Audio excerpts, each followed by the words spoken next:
Hello learners, welcome to Unfold You, your favorite digital learning platform. I am Meenu Agarwal, your biology subject mentor. Now just let us perform the activity just to understand saliva contains salivary amylase, right? Saliva में starch की digestion हो जाती है किसकी help से? salivary amylase की help से. Saliva कहाँ बनता है? बकल कैविटी में. किसके द्वारा? salivary glands के द्वारा. तो we will do an activity. हम क्या करेंगे? 2 टेस्ट ट्यूब्स लेंगे. Test tube A and test tube B.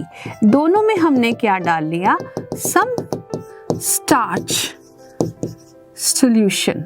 What we have taken? Starch solution. दोनों में क्या लिया? स्टार्च सॉल्यूशन लिया. टेस्ट ट्यूब A में हमने डाल दिया सलाइवा. सलाइवा मैंने हम अपना थूक डाल देंगे इसमें. We will spit into the test tube, right? Literally spit करेंगे. टेस्ट ट्यूब लेंगे, इसमें अपना स्पिट करेंगे और इसमें हम no saliva. We will not add anything. ठीक है. इसके बाद हम क्या करेंगे? We will add few drops of iodine. हमने क्या लिया? 1 ml of starch solution in both the test tubes as you can see. फिर हमने इनमें 1 ml सलाइवा डाला to test tube A and leave them undisturbed for 20 to 30 minutes. Clear? Then एक test tube में हमने क्या डाला? Few drops. दोनों में हमने क्या डालना है? Few drops of iodine solution. Test tube A में हमने क्या क्या लिया है? Starch plus saliva. B में हमने क्या लिया है? Only starch solution. अब हम इन दोनों में क्या डाल देंगे? आयोडीन की कुछ drops, right? In which test tube you observe the colour change? Here A में क्या होगा? No colour change. No colour change. But B में it will show blue color. आपको हैरानी होगी कि A टेस्ट ट्यूब में कोई कलर चेंज नहीं आया बट B में ब्लू कलर आया, राइट? A में भी स्टार्च लिया था, सिर्फ हमने क्या डाला था? Saliva. It means what does this indicate about the presence or absence of starch? इसका मतलब यहाँ पे कोई कलर चेंज नहीं आया. इसका मतलब यहाँ स्टार्च जो हमने डाला था वो कहाँ चला गया? वो कहीं सलाइवा में कुछ ऐसा था जिसकी वजह से वो स्टार्च जो है खत्म हो गया. स्टार्च नहीं रहा. तो सलाइवा में क्या कह सकते हैं? क्या होगा? एक enzyme which is called salivary amylase. Saliva में क्या है? salivary amylase एंजाइम है which acts on the starch, right, and breaks it into disaccharide. Starch पे एक्ट करेगा salivary amylase. स्टार्च पे एक्ट करेगा और इसको किसमें तोड़ देगा? Double sugar which is called maltose plus dextrins. So this is done by salivary amylase. salivary amylase कहाँ प्रेजेंट है? इसके अंदर हमने सलाइवा जो डाला था उसके अंदर ये एंजाइम प्रेजेंट है. Is that clear to you? Right? So this shows that saliva contains salivary amylase. Okay, is that clear to you? Right? Now let us again look at this diagram. It is showing all the 3 glands. Oral, this is mouth leading into oral cavity. Oral cavity के आप देख रहे हैं ears की side में, cheeks की side में ये gland present है. क्या है? parotid gland. और टंग के नीचे, ये टंग के नीचे जो gland present है, this is called sublinguals. This is the smallest gland and this is the largest gland. jaws की साइड में जो present है उसको हमने क्या कहा? submaxillary gland, right? तो ये तीनों ग्लैंड्स प्रोड्यूस करते हैं सलाइवा. कहाँ? बक्कल कैविटी में. सलाइवा में क्या क्या प्रेजेंट है? एक तो हमने पीछे एक्टिविटी से देखा, one enzyme which is called salivary amylase. Enzyme called salivary amylase.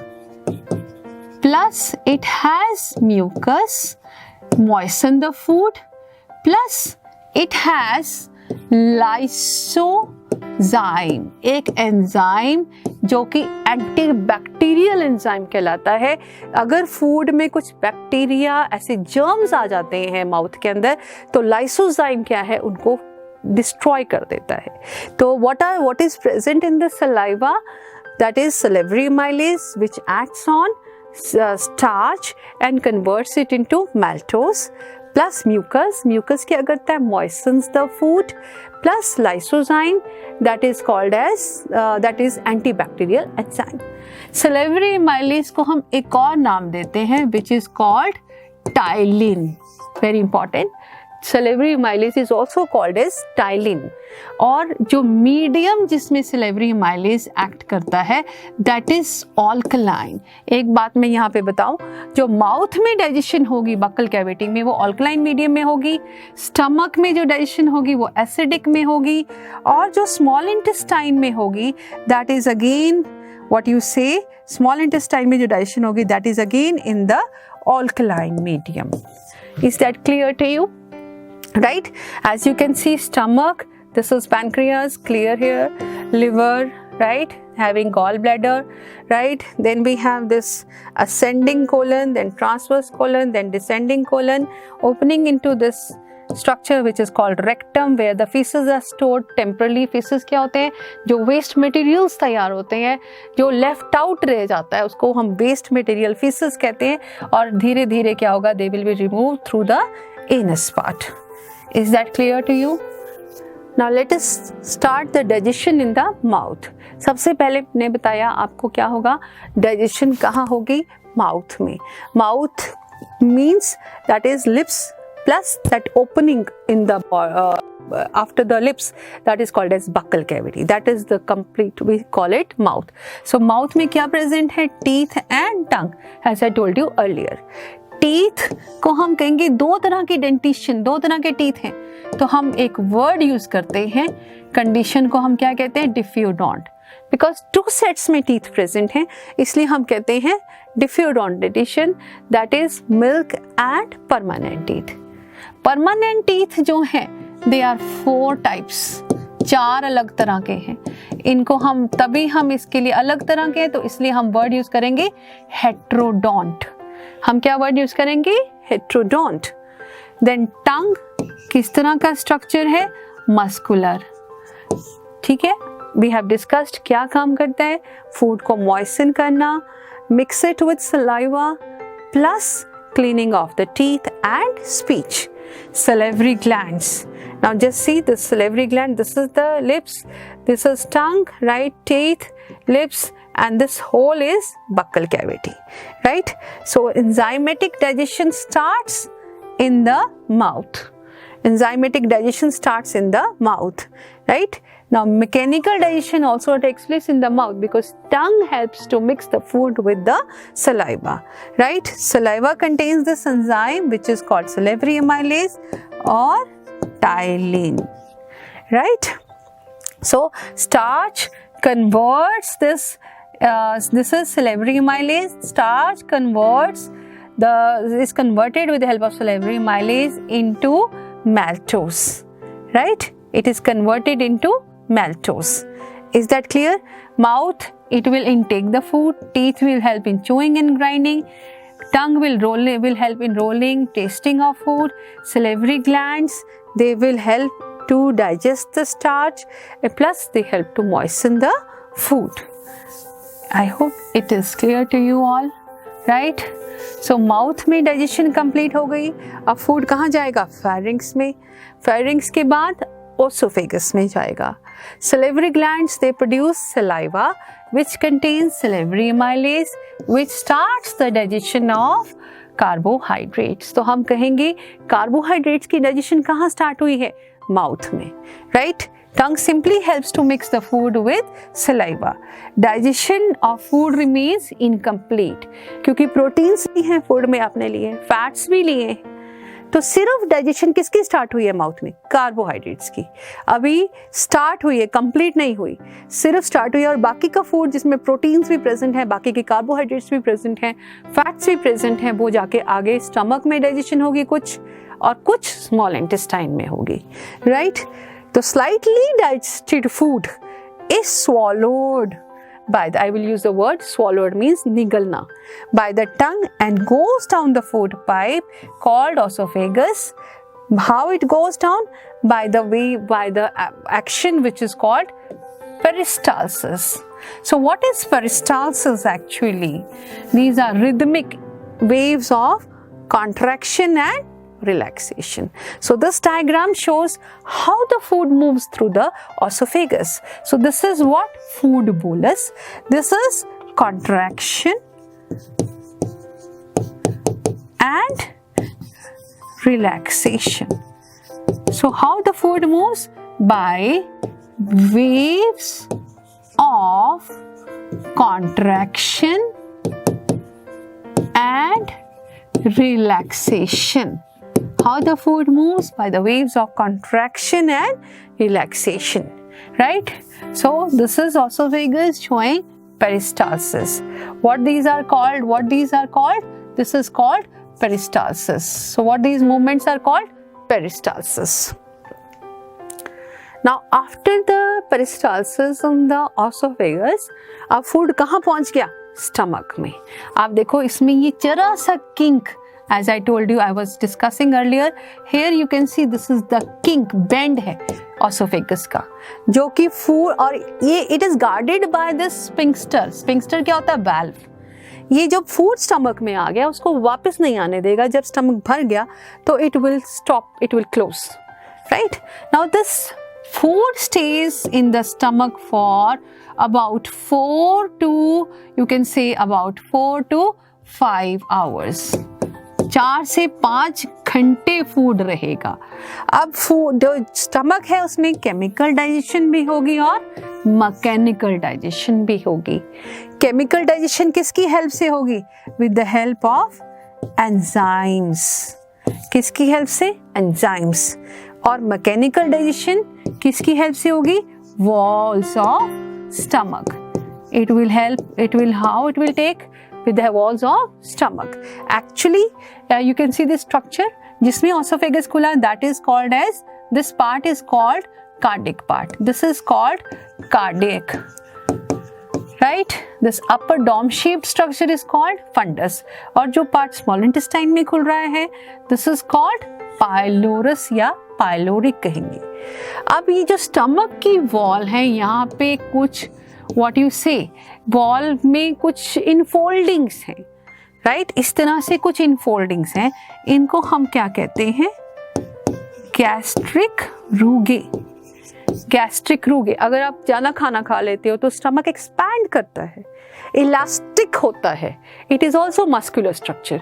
Expand किसकी वजह से कर पाता है? क्योंकि ये जो इनफोल्डिंग्स हैं ये एक्सपेंशन में हेल्प करती हैं, right? So gastric rugae, they help to increase the size of the stomach in order to accommodate the food, right?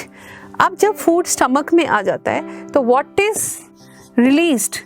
Gastric juice. कहाँ से release होगा? From the gastric glands present in the walls of the stomach. अब यहाँ पे एक बात मैं बताऊंगी. यहाँ पे now let us discuss one thing. अब यहाँ पे जो गैस्ट्रिक जूस है रिलीज होता है, गैस्ट्रिक जूस का मेन कंपोनेंट क्या है? गैस्ट्रिक जूस का मेन कंपोनेंट है HCl, enzyme called pepsinogen, right, and some quantities of lipase. 3 चीजें प्रेजेंट हैं गैस्ट्रिक जूस में: HCl, pepsinogen and lipase. HCl क्या करता है? एसिडिक कंडीशंस क्रिएट करता है. HCl is very important. किससे सिक्रीट होता है? HCl is secreted by parietal cells. कौन से सेल सिक्रीट करते हैं HCl को? Parietal cells. कौन से सेल्स? Parietal cells. HCl क्या करेगा? It has antibacterial properties. जो भी कोई फॉरेन पार्टिकल्स या जर्म्स फूड के अंदर आ गए, मान लो सलाइवा में सलाइवरी सिक्रीशन के बाद जो डाइजेशन हुई उसके बाद भी कोई रह गया है जर्म, वो फूड के साथ स्टमक में अगर मान लो आ गया है तो वो भी जो है HCl के द्वारा क्या होगा? That will be destroyed. Is that clear? So HCl will destroy the germs which take entry along with the food. और HCl क्या करता है? It activates pepsinogen. पेप्सिनोजन को एक्टिवेट करता है। नाउ जो भी प्रोटीएजेस हैं, प्रोटीन डाइजेस्टिंग एंजाइम्स हैं, आपकी बॉडी में किस फॉर्म में सिक्रीट होते हैं? इनएक्टिव फॉर्म में। Very important point two note, जितने भी प्रोटीओजेस हैं आपकी बॉडी में किस फॉर्म में सिक्रीट होंगे? इनएक्टिव फॉर्म में। वो क्यों? क्योंकि अगर वो प्रोटीन डाइजेस्टिंग एंजाइम सीधा ही एक्टिव फॉर्म में रिलीज हो गए तो वो क्या करेंगे? आपके बॉडी पार्ट्स को ही खत्म करना शुरू कर देंगे। अगर they are converted into active form only and only when the food reaches that particular organ।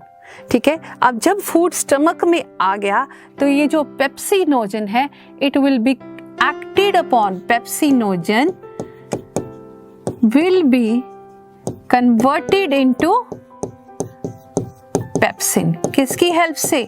HCl की हेल्प से, right? So this will be converted into, so acid, it combines with pepsinogen, converts it into pepsin, and it carries out the chemical digestion.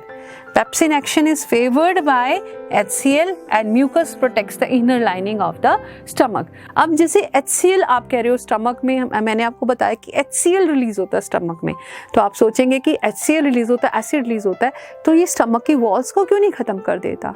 Actually जो stomach की walls हैं उनके इर्द गिर्द, उनके ऊपर एक कवरिंग है। किसकी?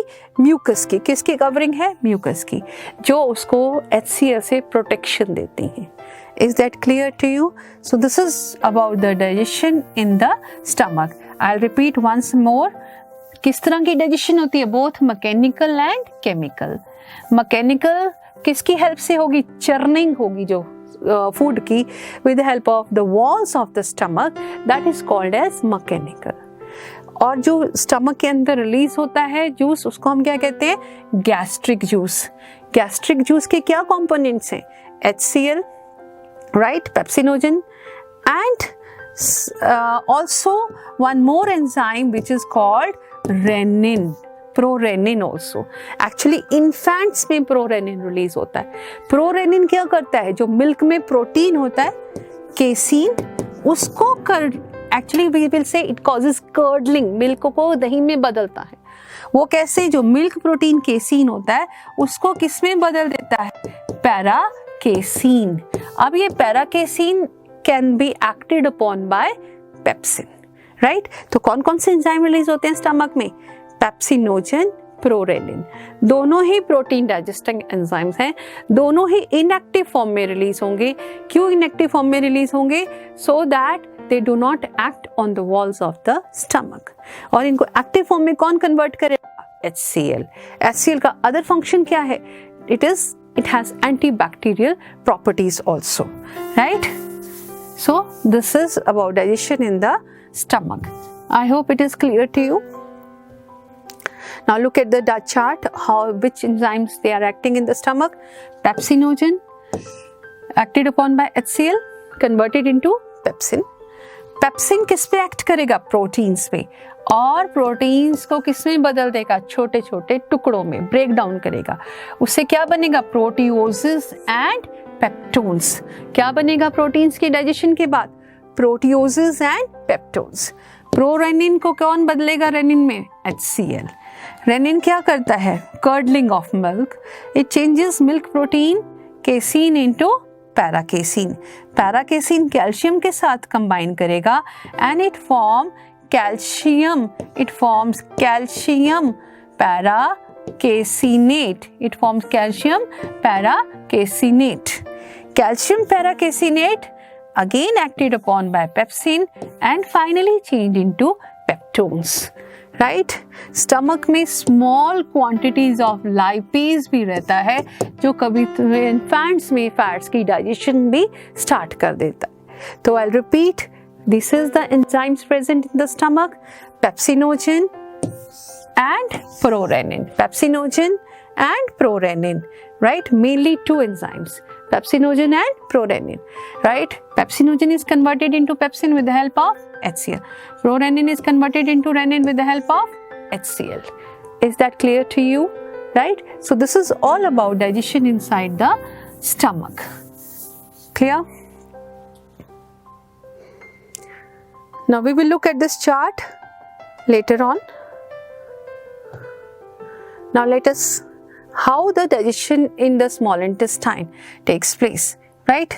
Now the exit of food from the stomach is regulated by a sphincter muscle which releases the small amount of food in the small intestine. धीरे धीरे छोड़ता है food, right? From the stomach, food enters in the small intestine. This is the longest part of the alimentary canal and fitted into a space because of extensive coiling. बहुत coiled form में ये coil होके alimentary canal में fit किया हुआ है. Length of the small intestine, it varies in the animals depending upon the food they eat. Herbivores, they eat grass. They have a longer intestine because they have to digest the cellulose. Meat is easier to be digested. Hence, carnivores, they have smaller intestine. कभी कभी ये question पूछ लेते हैं, why herbivores they have a longer intestine than carnivores? Because they have to digest what? Cellulose, right? They eat grass, they need to digest cellulose.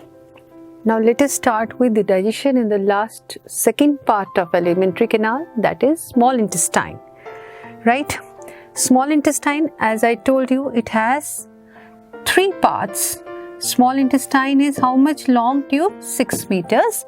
कितने parts हैं? 3 parts हैं. कौन कौन से? Duodenum.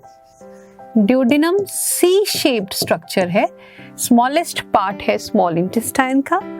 Then we have long coiled structure which is called jejunum. It is 2.5 meters long. And lastly we have ileum.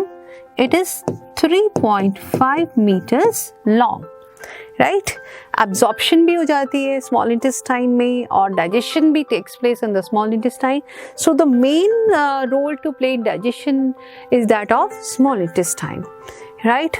Now next, 3 glands, they are releasing their secretion. 3 glands, they release their secretion in small intestine. You can see this is the duodenum part, right? C-shaped structure. और just stomach की curve में ये structure present है जिसको हम कहेंगे pancreas. और just opposite side पे ऊपर की तरफ एक largest structure है which is called as liver. ठीक है, तो liver जो है अपना secretion which is called bile, क्या बनाता है? Bile juice. Bile juice किस में store होता है? Temporarily in the gallbladder. What are the functions of bile juice? Bile juice में क्या क्या present है?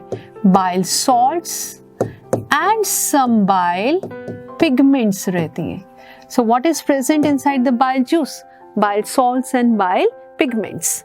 Bile salts क्या करते हैं? They neutralize the acidity of chyme. Crime क्या चीज है? जब फूड डाइजेस्ट होकर एक सेमी सॉलिड स्ट्रक्चर में बदल जाता है, किसमें? स्टमक में, और उसको हम क्या बोलते हैं? काइम. तो food after the digestion in the stomach is called crime, right? This is important, right?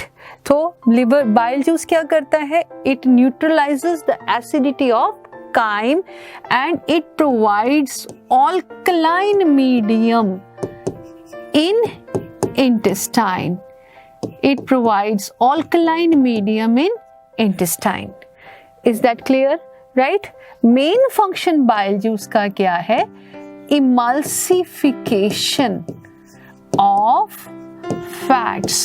What is emulsification of fats? Fats क्योंकि large size के molecules होते हैं तो उनको तोड़ना जरूरी होता है ताकि lipase enzyme अपना action अच्छे से कर सके, right? तो emulsification is what? It is simply the breakdown of fats into smaller molecules to increase the surface area for the action of the enzymes. Is that clear? So what is happening with the help of bile juice? Bile juice क्या क्या काम करता है? Crime की acidity को control करके small intestine में ऑल्कलाइन medium create करता है. बाइल जूस में कोई एंजाइम नहीं, कोई एंजाइमेटिक रोल नहीं होता. सिंपली इसका काम क्या है? To provide alkaline medium in the small intestine. It helps in emulsification of the fats. Next you can see just below the stomach this pancreas leaf like structures are present. Actually हम pancreas को हम कहते हैं heterocrine glands कहते हैं. Heterocrine का मतलब क्या है? We call them heterocrine glands. Heterocrine का मतलब क्या होता है? जो कि दो फंक्शन कर सकते हैं. दो फंक्शन मीन्स हार्मोन्स भी रिलीज करते हैं और एंजाइमेटिक जूस भी रिलीज करते हैं. तो पैनक्रियास से जूस रिलीज होता है, that is called pancreatic juice, and it contains various enzymes like trypsinogen, chymotrypsinogen and procarboxy peptidase. तो तीनों क्या है? Protein digesting enzymes. तीनों एंजाइम्स आप देखेंगे तीनों इनएक्टिव फॉर्म में रिलीज हो रहे हैं. कौन कौन से तीन प्रोटीन डाइजेस्टिंग एंजाइम्स हैं? Trypsinogen, chymotrypsinogen and procarboxypeptidase. इसके अलावा एक अमाइलेज रिलीज होता है जो कि स्टार्च जो आता है वापस, कुछ स्टार्च जो बच गया स्टमक में, डाइजेशन जो सलाइवा में स्टार्ट हो गई थी, स्टमक में कोई स्टार्च की डाइजेशन नहीं हुई, जो बाकी का स्टार्च है वो कहाँ डाइजेस्ट होगा? In the small intestine with the help of amylase, right. Then some nucleases are present and some lipases are present. Nucleases किस पे काम एक्ट करेंगे? Nucleic acids. न्यूक्लिक एसिड से क्या बनाएंगे? न्यूक्लियोटाइड्स. न्यूक्लियोटाइड्स से क्या बनाएंगे? न्यूक्लियोसाइड्स. लाइपेजेस किस पे एक्ट करेंगे? फैट्स के ऊपर. फैट से क्या बनाएंगे? Fatty acids and glycerol, right. Next comes intestinal juice. So what are the enzymes present in intestinal juice? अब लिवर ने अपना काम कर दिया, पैनक्रियास ने अपना काम कर दिया, जो डाइजेशन के लिए बच गया है फूड उस पे किसके एंजाइम्स एक्ट करेंगे? इंटेस्टाइनल जूस के. इसमें कौन से हैं? डाइपेप्टिडेजेस. ये जितने भी तीन एंजाइम्स थे इन्होंने प्रोटीन्स जो बचे थे उनको किस में कन्वर्ट कर दिया? डाइपेप्टाइड्स में. अब डाइपेप्टाइड्स के ऊपर डाइपेप्टिडेजेस काम करके उसको क्या कन्वर्ट कर देंगे? किस में? अमाइनो एसिड्स बना देंगे, right. Then we have maltase, sucrase and lactase. ये क्या करेंगे? डाइसैकेराइड्स के ऊपर काम करेंगे और उनसे फाइनली क्या बनाएंगे? Glucose, monosaccharides. Then we have nucleases. Nucleases nucleosides के ऊपर काम करेंगे. न्यूक्लियोटाइड्स जो टूट के आ रहे हैं ऊपर से उनको फाइनली किस में बना कन्वर्ट करेंगे?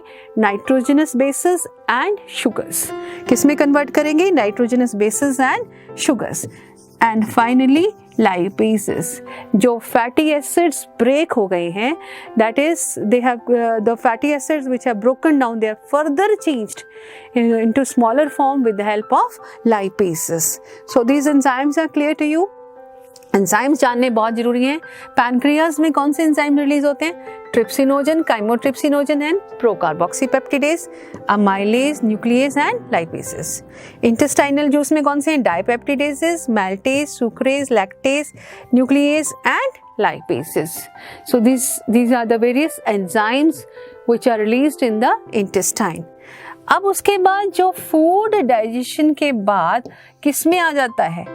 राइट, लार्ज इंटेस्टाइन में कंप्लीट हो गई, फिर किस में आ जाएगा? इसमें लार्ज इंटेस्टाइन. स्मॉल इंटेस्टाइन की डाइजेशन के बाद फूड किस में आ गया? लार्ज इंटेस्टाइन में.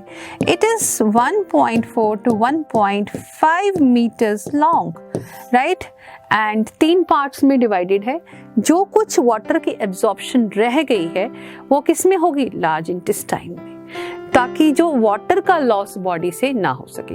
तो लार्ज इंटेस्टाइन का काम क्या है? Simply to absorb the water, plus फिर फीसेस में कन्वर्ट हो जाता है. It comes in this part that is called as rectum and finally through the anus they are removed, right. Now small intestine में मैंने कहा कि आपको digestion absorption also takes place in the small intestine, right. Absorption के लिए ये finger like projections present हैं. किसमें? स्मॉल इंटेस्टाइन की वॉल्स पे क्या प्रेजेंट है? Finger like projections in the walls of small intestine, right? As you can see, these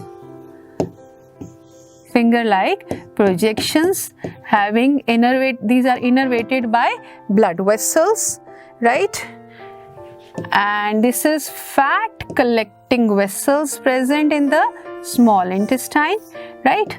As you can see, I hope it is clear to you, right? तो ये finger-like projections को हम क्या बोलते हैं? These are called as villi. What these are called as? Villi, right? And this is fat collecting vessels which are called as lacteals. So this help in the absorption of food in the small intestine. I hope it is clear to you what is happening in the small intestine, and finally the food passes into large intestine. Now let us see with the help of this picture proteins, peptones and proteases, that is trypsin, chymotrypsin, procarboxypeptidase, they convert them into dipeptides. Then carbohydrates present in the chyme are hydrolyzed by pancreatic amylase into disaccharides, fats broken down by lipases into diglycerides, and finally monoglycerides, nucleic acids into nucleotides and nucleosides. Is that clear to you? Now just see, these are the enzymes present in pancreatic. Enzymes present in intestinal juice. Intestinal juice, right? कुछ जो polysaccharide बच गए वो amylase के द्वारा act होके फिर disaccharide में बदल जाएंगे. Some starch into maltose, maltose into glucose, lactose into glucose and galactose, sucrose into glucose and fructose, right? Dipeptides into amino acids with the help of dipeptidases, nucleotides with the help of nucleases into nucleosides, and these into nitrogenous bases plus sugars with the help of nucleases, right? Then what fatty acids are converted by lipases into finally what you say, that is monoglycerides, and finally these into monoglycerides. So fatty acids acted upon by lipases converted into monoglycerides. Is that clear to you? Now digestion. Now look at the digestion again. In the mouth contains ptyalin, right? Starch, lebromylase into maltose, proteins by pepsin into proteases and peptones, milk casein protein converted into solid casein, and that changes in the milk into curd actually, and curd में casein protein जो है further para casein जो है it is acted upon by pepsin to form peptones, and fats are converted by lipase into fatty acids. Now digestion in small intestine, liver secretes the bile. Bile क्या करता है? Emulsification. Pancreatic juice contains trypsin. Trypsin क्या करता है? Proteases और peptones को किस में convert करेगा? Dipeptides. Amylase, starch और glycogen जो बचा उसको maltose में. Fats, lipase को strypsin भी कहते हैं. Don't confuse. Lipase is also called strypsin. This is lipase only. And it converts into fatty acids and glycerol. Maltose acted upon by maltase into glucose, right? Nucleic acids acted upon by nuclease into nucleotides and nucleosides. Now let us recapitulate whatever we have done today. What is the difference between autotrophic and heterotrophic nutrition? Autotrophic is self-nourishment, self-synthesis of food, that is photosynthesis. Heterotrophic is obtaining the food from outside. Where do plants get each of the raw materials required for photosynthesis? Now, what are the raw materials required for photosynthesis? One is carbon dioxide, then is chlorophyll, then is water, and then is sunlight. You know, sunlight is obtained from sun. Carbon dioxide is obtained from air through stomata. Then water from roots through the soil, through the roots from the soil, right? And chlorophyll is present in the chloroplast, right? What is the role of acid in our stomach? Acid, what is the role? Antibacterial.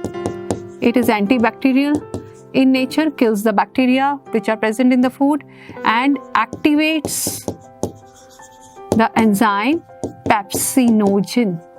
Activates the enzyme pepsinogen, right? What is the function of digestive enzymes? So, digestive enzymes actually break down the food into simple soluble form so that it can be absorbed.